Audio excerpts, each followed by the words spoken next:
લીંબડીમાં પાણીને લઈ રહીશોને ભારે હાલાકી. લીંબડી નગરમાં છેલ્લા 10 દિવસથી પાણીને લઈ સ્થાનિકો પરેશાન. ઉનાળો ચાલુ થતાં જ પાણીની મોટર બળી ગઈ. 1 મહિનામાં બીજી વાર મોટર બળી. હેડપંપ બિસ્માર હાલતમાં જોવા મળ્યો. લોકો પાણી ભરવા જાય ક્યાં?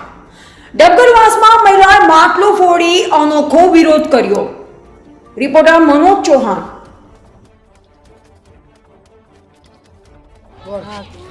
અમારે અહીં પાણી આવતું નહીં ડબગરવાડામાં.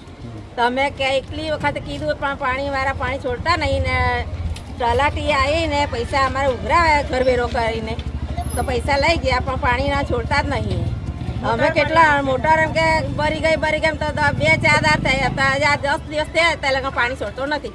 હેડપંપ બગડી ગયો છે. તમે પાણી કઈથી લાવીએ? પીવાનું તો પાણી જોઈએ કે ના જોઈએ?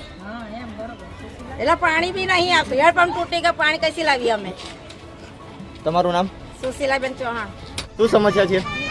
સાહેબ, અમારા ફળિયામાં પાણી આવતું નથી અને વોટ લેવાનો હોય ત્યારે બધા વોટ લેવા આવી જાય છે. પછી તો અમારા મેલામાં કોઈ સુવિધા છે નથી. નથી ગટરની કે નથી રોડની કે નથી પાણીની કે નથી હેડપંપની. અમારે શું કરવાનું અહીં ગાડી? કેટલા સમયથી નળ નહીં આવતા? આજે 10-15 દિવસ થઈ ગયા. પંચાયતમાં કેમ રજૂઆત કરી હતી? કરી હતી, કોઈ સાંભળતું જ નહીં. તમારું નામ? સજનાબેન દેવડા ચૌહાણ.